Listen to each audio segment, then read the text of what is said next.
대쟁투 이 교리의 중요성에 대해서 함께 하나님 말씀을 또 살펴보도록 하겠습니다. 먼저 하나님 말씀입니다. 에베소서 6장 12절의 말씀이 되겠습니다. 같이 읽어보겠습니다. 우리의 씨름은 혈과 육에 대한 것이 아니요 정사와 권세와 이 어둠의 세상 주관자들과 하늘에 있는 악의 영들에게 대함이라. 네. 우리는 지금도 씨름을 하고 있습니다. 바로 그 씨름은 세상 사람들과 또 내 가족들과의 싸움이 아니고 또 다른 나라와의 싸움이 아니고 정말 우리의 필요한 씨름은 바로 정사와 권세, 이 세상 어둠의 세상 주관자들, 하늘에 있는 악의 영들, 이 악한 천사들과 그리고 그들의 지배를 받는 세력과의 싸움이 바로 선과 악의 싸움, 또 믿음의 선한 싸움이라고 할 수 있겠습니다. 그러기에 우리는 사람을 미워해서는 안 됩니다. 그 사람의 죄는 미워하되 그 사람은 정말로 사랑하고 용서할 줄 아는 마음이 되어야 합니다. 그 마음 가운데 역사하는 악한 영이 미운 것이지 그 사람이 미운 것이 아니기 때문에 그렇습니다. 때때로 그 악한 영은 우리의 마음 속에도 역사할 수가 있는 것이죠.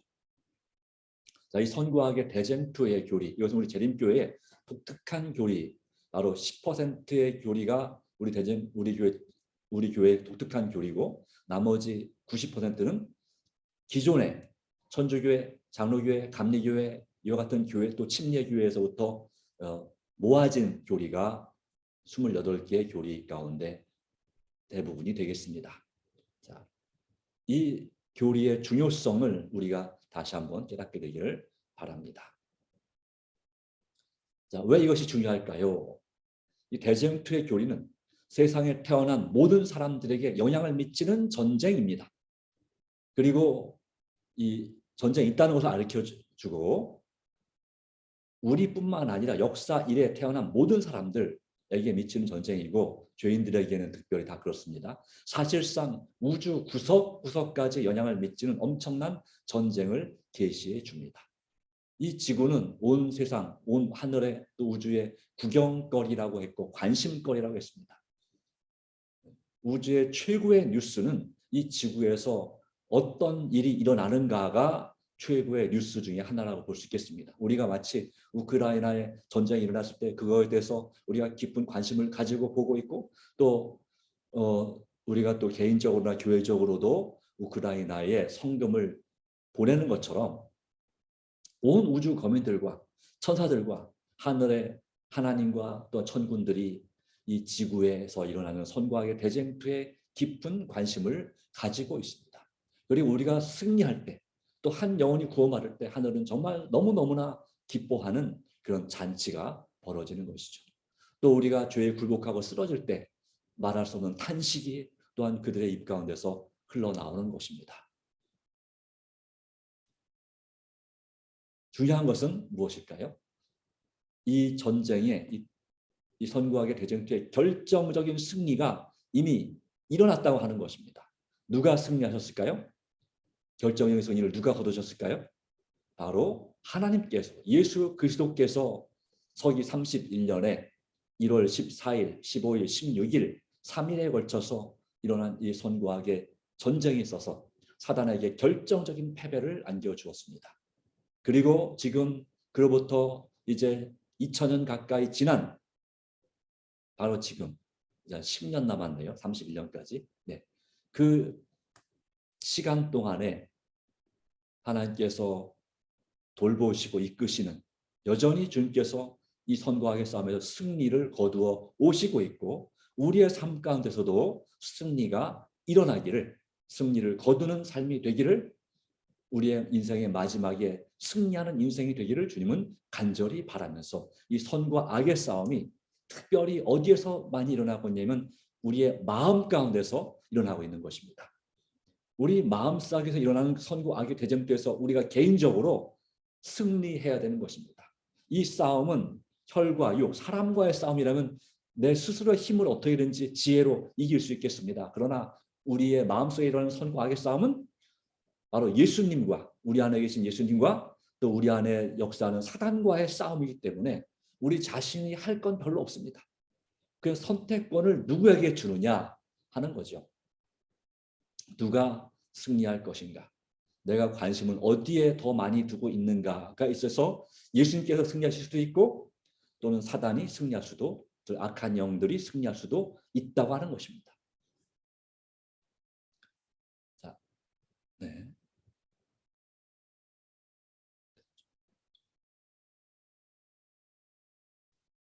이 교리는 두 번째로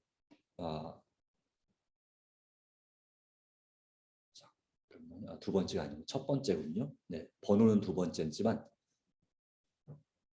네, 계속적인 경계 태세를 유지시켜 줍니다. 경계 태세, 경계 폐쇄 어떤 의미일까요?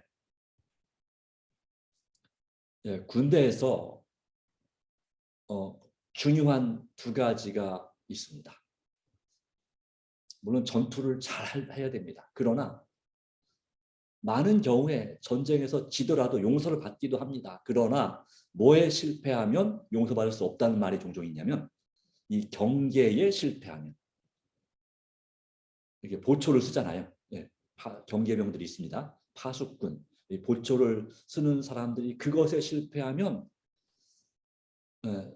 정말 안 죽어도 되는 사람들이 죽을 수 있고 잃어버리지 않아도 되는 것을 잃어버리거나 적의 기습에 의해서 손실을 하는 그런 정말 안타까운 그런 결과를 낳기 때문에 그래서 경계에 실패한 병사는 용서할 수 없다라고 말하고 있는 것입니다. 선구학의 싸움에서 마찬가지입니다. 우리가 사단과의 싸움에서 늘 경계태세를 날마다 계속적으로 유지해야 됩니다. 그런데 이 선과학의 교리를 이해하지 못하면 그 경계가 느슨해질 수밖에 없습니다. 그런데 이 대쟁투의 교리를 이해할 때 사람은 악과 싸워야 할 필요를 스스로 깨닫게 됩니다. 그리고 승리는 어떻게 가능할까요? 여호와의 군대 장관이시요 강하고 능한 여호와시요 전쟁에 능한 여호와이신 예수 그리스도를 의지함으로써만 가능하다는 사실을 깨닫게 되는 것이죠. 그렇습니다. 승리는 오직 예수님을 믿음으로 가능한 것입니다. 내 죄가 용서받음을 통해서 때때로 내가 실패했을지라도 죄를 지었을지라도 내 죄가 주님 앞에 회개받고 하고 용서받음으로 우리가 또한 승리를 거둘 수도 있는 것입니다. 다 진 싸움을 승리하게 하시는 분이 바로 우리 주님이시죠. 그렇습니다. 제가 대학 다닐 때 이제 합창 제가 목소리가 조금 뭐 그냥 하늘에 주신 달란트가 있어서 이제 남성 합창단에서 활동을 하게 됐는데요. 근데 이 남성 대학 우리 삼육대학교 남성 합창단이 전국 대회에 나갈 준비를 하게 됐습니다. 그런데 이제 그 학생회 그 학생의 이 관련된 부장이 교육부장이 하다가 아무리 모이라고 해도 잘 안 모여지니까 또 연습이 잘 안 되니까 이 저희 고등학교 선배였는데 그 선배인 그 부장이 더 이상 못하겠다. 아무래도 우리는 이번에는 안 될 것 같다. 대회를 나가는 걸 포기해야 되겠다라는 그런 제안을 이렇게 울먹이면서 했었습니다. 근데 그 소식을 들은 이 음악과 교수님이 한 분 있었습니다. 젊은 교수님이 있었는데 지금도 활동하시는 현직에 있는 교수님이시죠. 그 교수님이 오시더니 아니 도대체 어떻게 이런 상황이 되는가 하면서 우리 학생 이제 합창단에 모인 학생들에게 한번 노래를 해보라 그랬어요. 한번 이렇게 지휘를 하시면서 들어보시더니 아니 이 정도 수준을 가지고 왜 대회를 포기하느냐? 포기하지 말자라고 말씀하셨죠. 그래서 그 교수님의 경력 가운데 용기를 얻어서 그 대회를 준비하는데 정말 한 달 남짓 동안 정말 열심히 일주일에 한 5일 5일 주말을 빼고는 거의 매일 모여서 2시간씩 3시간씩 연습을 했습니다. 그리고 대회에 나갔습니다. 네, 어떤 일이 벌어졌을까요? 네, 놀랍게도 우리 삼육대학교 남성합창단이 우승을 했습니다. 전국 대회에서 수십 개 학교가 나왔는데 그런 데서 우승을 했습니다. 모두가 다 포기하고 싶을 때, 포기했을 때 바로 한 지도자의 그 격려로 인해서 또 그의 지도로 인해서 지위로 인해서 정말 놀라운 결과를 도저히 거둘 수 없었던 그런 성과를 거두게 된 것이죠. 마찬가지입니다. 우리의 삶에서도 이건 다 질싸움이다. 내 자신의 상태와 형편을 볼 때 우리 교회의 모습과 우리 가족의 모습을 볼 때 우리는 도저히 사단과 싸움에서 이길 수 없다. 이거 싸워봐야 지는 싸움이고 지는 게임이다 라고 자포자기할 수 있습니다. 그러나 그때마다 우리 대장이신 예수 그리스도께서는 우리를 격려하십니다. 예수 그리스도를 의지함으로써만 우리는 승리할 수가 있고, 그러기에 우리는 경계태세를 늘 늦추지 말고 유지시켜 또 강화시켜야 하는 것입니다.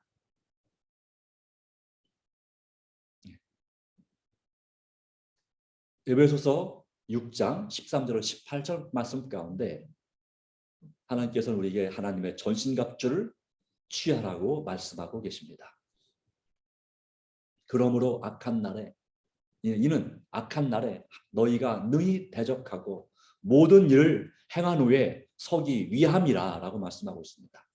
그런즉 서서 진리로 너희 허리띠를 띠고, 자, 옆에 있는 이 그림은요, 이 여호수아, 이스라엘의 지도자였던 여호수아가 무장을 한 상태에서 여호와의 군대 장관이신 예수 그리스도를 만나는 장면입니다. 요단강을 건너기 직전에 요단강 주변 인근에서 만나는 장면입니다. 자, 여기에 볼 때에 뭐가 있습니까? 네, 허리띠가 있고요. 그다음에 앞에 이 가슴을 보호하는 흉배가 있고요. 그리고 뭘 있습니까? 네, 맨발로 싸울 수는 없죠. 신발이 있고요. 그 다음에 또 뭐가 있습니까? 방패가 있죠. 그렇죠? 방패가 있고, 그리고 머리에 투구가 있습니다. 그리고 칼 또는 창 같은 무기가 있습니다. 이것이 바로 이 완전 무장, 이 전신 갑주, 물론 요즘은 더 훌륭한 장비가 있지만 바로 고대 그리고 중세 시대까지 이 총이라고 하는 무기가 발명되기 전까지는 이와 같은 무장을 대부분 병사들과 또 장군들이 이와 같은 무장을 하고 있었죠. 자, 이 에베소서가 기록될 당시에는 로마 제국 시대죠. 로마 제국 시대에도 이와 같은 무장, 싸우기 아주 특화된 무장이 되어 있었습니다. 창이 있었고, 단창이 있었고, 또 칼이 있었고, 사각 방패가 있었고, 또 잘 준비된 그러한 무기가 있었죠. 자, 여기에 무엇이 필요합니까? 진리의 허리띠. 우리 허리를 지탱해주는, 허리가 참 중요하죠. 바로 허리를 지탱해주는, 또 바지가 흘러내리지 않게 붙잡아주고, 거기에 또 허리에다 뭘 찰 수 있습니까? 허리띠에 칼을 찰 수가 있죠. 칼이나 또 각종 오늘날에는 이제 무기, 탄약, 또 응급 구급대, 뭐 그런 여러 가지 필요한 또 여러 가지를 찰 수가 있습니다. 그래서 이 허리띠는 무척 아주 중요한 기본 장비죠. 그리고 평안에, 그래서 허리가 바로 진리고요. 그 다음에 의에 흉배를 붙이고, 뭐니 해도 이 가슴이 뚫리면, 또 장기가 가슴이나 폐가 손상되면 전투에서 살 사람이 제대로 싸우기는 고사하고 살기도 힘들지 모릅니다. 심장이 뚫리면 살 사람이 없죠. 그렇기 때문에 그 심장을 보호하는 호심경이라고 말하는 이 흉배, 바로 의라고 표현합니다. 그리스도의 의로 표현된 흉배를 붙이고, 그 다음에 뭘 신으라고요? 평안의 복음에 예비한 것으로 신을 신고, 무엇보다도 싸우려면 발이 편해야 됩니다. 발이 불편하면요, 군화가 불편하면, 여러분도 새 신발 신어보셨죠? 새 신발 신으면 어떤 일이 생깁니까? 이 뒤꿈치가 까집니다. 얼마나 신경 쓰이고 아픕니까? 그렇죠? 또 발에 물집 생기면 정말 힘들고. 그래서 이 우리 마음에 진정한 평안을 주고 든든하게 되는, 그리고 미끄러지지 않는 신발. 그렇죠. 미끄러지면 대책이 안 쓰죠. 그리고 떨어지지 않고 튼튼한 신발이 필요합니다. 평안의 복음은 바로 우리 이와 같은 역할을 합니다. 그리고 모든 것 위에 믿음의 방패. 방패는 적의 공격을 막는 그런 보호 장비죠. 아주 중요한 장비입니다. 방패. 물론 갑옷도 튼튼하고 좋은 걸 입어야 되지만 이 믿음의 방패 정말 중요합니다. 그리고 그래서 그 방패로 악한 자의 모든 화전, 불화살이죠. 불화살을 소멸하고, 그리고 뭘 가지라고요? 뭘 쓰라고요? 구원의 투구. 심장 못지않게 중요한 부분이 머리입니다. 그렇죠. 요즘 같은 시대는 더 머리가 총알에 당하기 쉬운 부분이 머리죠. 그러기에 이 방탄모, 뚫리지 않는 그런 성능 좋은 투구를 써야 됩니다. 아무거나 쓰면 안 되고 정말 좋은 투구를 써야 됩니다. 그건 바로 구원입니다. 우리의 영혼을 구원하는 구원의 투구. 우리의 정신, 믿음은 다 이 구원과 관련이 있죠. 머리와 관련이 있죠. 그리고 무슨 검입니까? 성령의 검, 곧 하나님의 말씀을 가지라. 우리는 전신갑주 완전 무장한 하나님의 군사로서, 군병으로서 우리가 믿음으로 전진해야 될 줄로 믿습니다. 그것이 오늘 우리에게 참으로 중요한 것입니다. 그런데 이런 개인 무장만 잘하고 이 성령의 검만 가지고 있다고 해서 우리가 정말 안전하고 적과의 싸움에서 온전히 승리할 수 있느냐? 물론 적어도 내가 이 칼만 잘 쓸 줄 알면, 또 이 무장만 제대로 하면 적어도 죽지는 않을 수 있겠죠. 그렇죠? 죽지는 않을 수 있어요. 그러나 이기지 못할 수도 있습니다. 적의 숫자가 너무 많으면, 나는 혼자고, 그러면 어떻게 이기겠습니까? 그렇기 때문에 우리는 혼자 싸우는 것이 아니라 함께 싸워야 되는 것입니다. 이 믿음의 선한 싸움은 우리가 나 혼자만 싸우는 것이 아닙니다. 천국도 나 혼자만 가는 게 아니죠. 누군가랑 반드시 같이 가야 합니다. 그렇죠? 또 우리가 함께 연합해서 함께 싸워야 합니다. 그리고 중요한 것이 있는데 바로 뭐냐면 모든 기도와 간구로 하되 무시로는 수시로 끊임없이 성령 안에서 기도하고 이를 위하여 깨어 구하기를 항상 힘쓰며 여러 성도를 위하여 구하고 나만을 위해 기도하는 것이 아닙니다. 여러 성도, 우리 같은 믿음의 형제 자매들을 위해서 우리는 함께 기도해야 됩니다. 왜? 우리는 함께 싸워야 되니까요. 함께 기도하는데 이 기도는 마치 뭐와 같은 역할을 합니까? 기도는 이 전투에서 가장 중요한 것은 뭐냐면 무엇일까요? 무기일까요? 아니면 싸우는 군인일까요? 아니면 보급일까요? 아니면 정신력일까요? 사기일까요? 아니면 뛰어난 전략과 전술일까요? 물론 다 중요합니다. 그런데 이번에 우크라이나 전쟁에서 러시아 군들에 관한 뉴스를 들으셨을 겁니다. 러시아군은 사기는 모르겠지만 이 무기가 우크라이나 군에 비해서 훨씬 더 장비가 우수합니까? 네, 우수합니다. 그 병력도 숫자가 더 많았습니까? 적었습니까? 더 많습니다.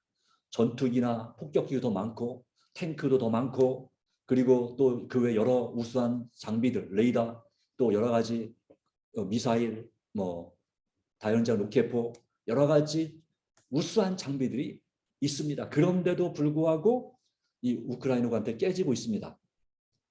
병력도 적고 무기도 더 적은데 부족한데 물론 비대칭 무기가 물론 있긴 하지만 또 서방의 절대적인 그 열렬한 지원이 있기도 하지만 그 러시아군이 이렇게 제대로 성과를 거두지 못하게 된 것 중에 중요한 거가 뭐냐면 싸우다 보니 탄약이 떨어졌어요. 근데 보급이 안 되는 거예요, 잘. 그리고 또 먹어야 싸울 거 아니에요. 식량이 없어요. 그래가지고 이 우크라이나 마을에 가게를 털고 막 이렇게 하는 거죠. 그리고 또 그 시민들에게 식량을 구걸하고 또 빼앗고 이런 일이 벌어집니다. 자, 물론 이 우크라이나의 그 게릴라 그 유격대원들이 이렇게 그 보급을 끊었기 때문에 이런 문제도 있지만 이 보급에 대한 계획이 엉망진창이었어요. 그래서 이 러시아가 힘을 못 쓰고 있는 장면을 볼 수가 있습니다.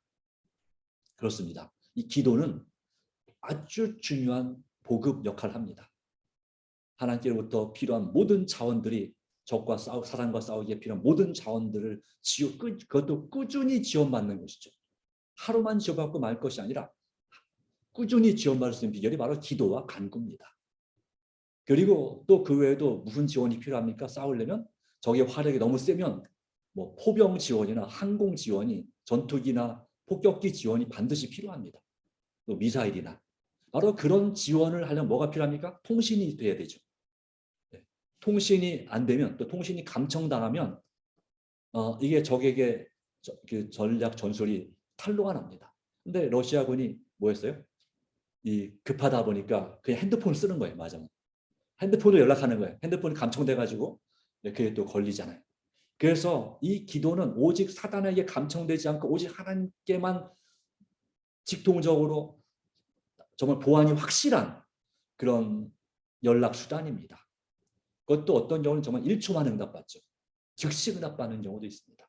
물론 시간이 걸리기도 하지만 그렇기 때문에 여러분 우리가 그리스도인으로서 그리스도의 군병들로서 우리는 기도와 간구가 매우 중요한 것입니다. 성령의 권고 하나님 말씀도 정말 중요하지만 싸울 장비가 있어야 되죠. 무기가 있어야 되죠. 그것도 중요하지만 기도. 그렇기 때문에 우리가 계속적인 경계태세를 유지하는 데 있어서 선구하게 대쟁투에 있어서 이 말씀과 기도를 빼면 우리는 할 게 별로 없습니다. 근데 세상의 소설을 너무 좋아하고 거기에 푹 빠지게 되고 세상의 드라마에 푹 빠지게 되면 우리는 말씀 보는 게 재미가 하나도 없어집니다. 그리고 또 세상 사람들과 너무 친하게 지내고 그런 세상의 대화에 너무 빠져 있으면 우리는 기도하는 것조차도 그렇게 중요하지 않게 되고 잊어버리게 됩니다. 그리고 나 혼자만 어떻게 해보려고 하는 거죠. 함께 해야 되는데 이와 같은 면에 있어서 이 대쟁투의 교리는 우리에게 계속적인 경계태세를 유지해 주기 때문에 아주 중요한 가르침이고 깨달음이 될 줄로 믿습니다. 그리하여 우리는 로마서 8장 37절처럼 넉넉히 이기게 하시는 분을 끊임없이 의존하면서 인내와 충성스러움, 항상 임전태세, 항상 언제든지 전투가 벌어져도 싸울 준비가 갖춰지는 그런 생애를 사는 것이 우리 참된 그리스도인들에게 얼마나 큰 특권인가 하는 것입니다. 우리는 참된 그리스도인이 되도록 부르심을 받은 사람들입니다. 여러분의 마음에 정말 진실함으로 여러분 앞에 약속을 지키시는 신실하신 하나님을 의지하시고 끝까지 충성하시기를 간절히 바랍니다. 이 대쟁투의 교리는 바로 고난의 신비를 설명해 줍니다. 이 고난의 문제, 이 죄로 인한 고난의 문제는 하나님께서 주시는 것이 아니다라고 하는 것입니다. 의를 사랑하고 불법을 미워하신 분은 세상의 불행에 대한 책임이 없으시다라고 말씀했는데요. 이 말씀을 여러분 동의하시나요? 많은 경우는 이상하지 않나 생각할 수 있겠습니다. 이 세상의 불행에 대해서 왜 하나님이 책임이 없으시냐? 사람을 만드신 분이 누군데? 하나님이잖아요. 또 그리고 그 죄의 창시자인 사단을 만든 분도 하나님이신데 왜 하나님이 책임이 없냐? 진짜 책임은 누가 져야 되냐면 사실은 사단이 져야 된다고 하는 것입니다.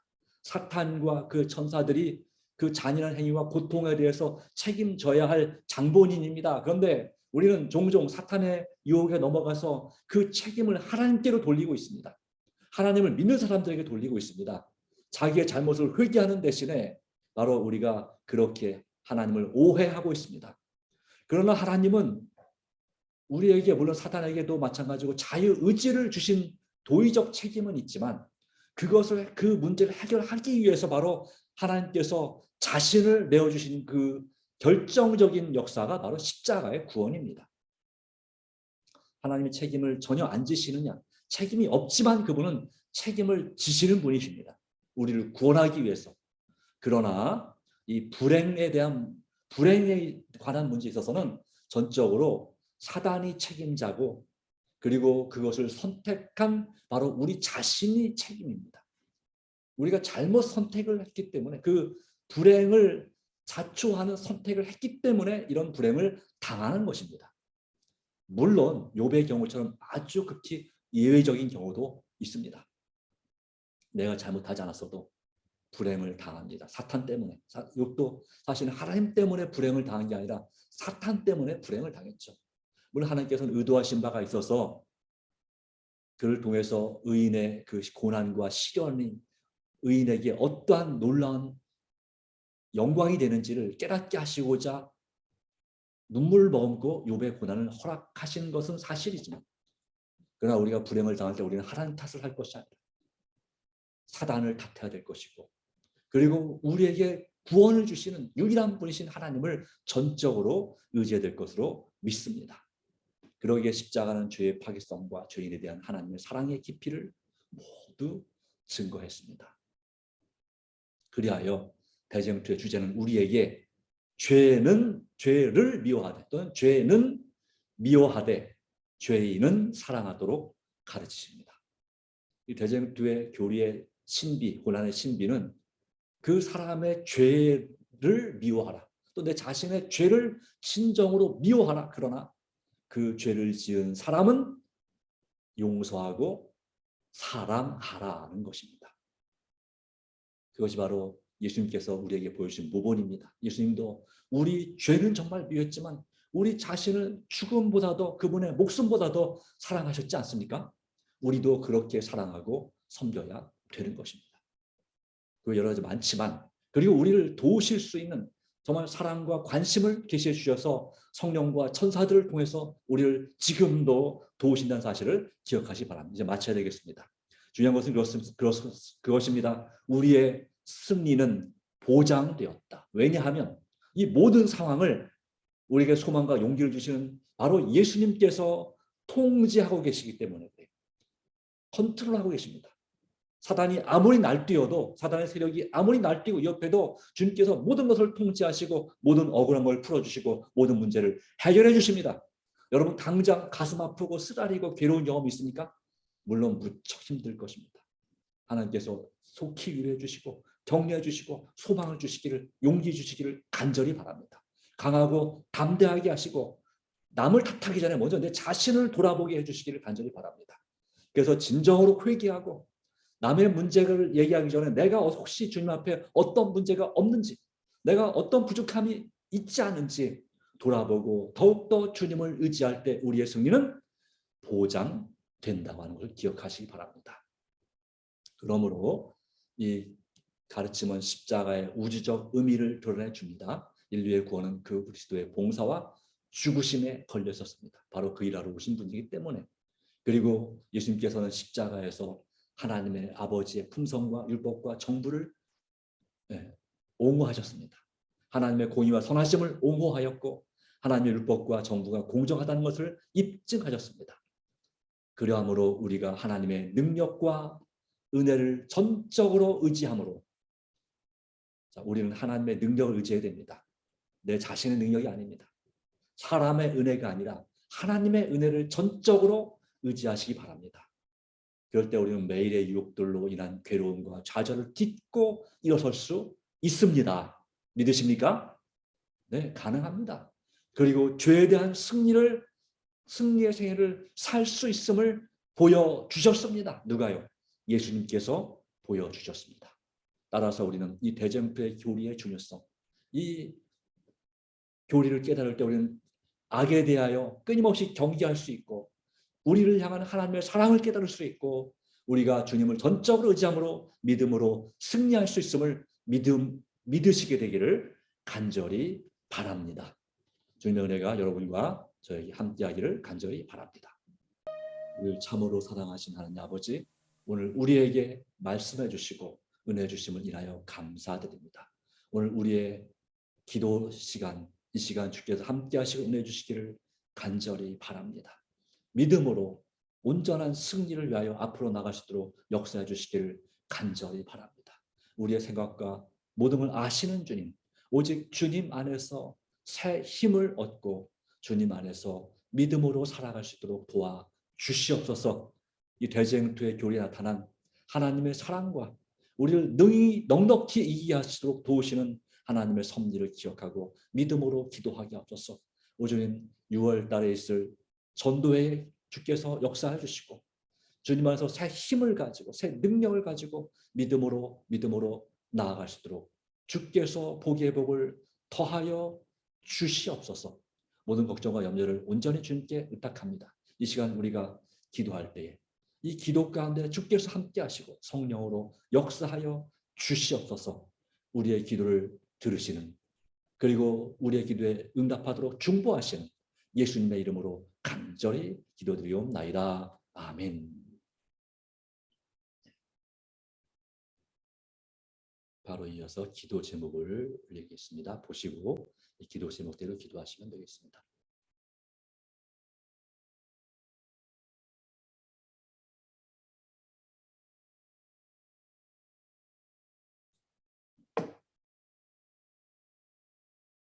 오늘 여러분의 기도 가운데 주께서 함께하길 바랍니다.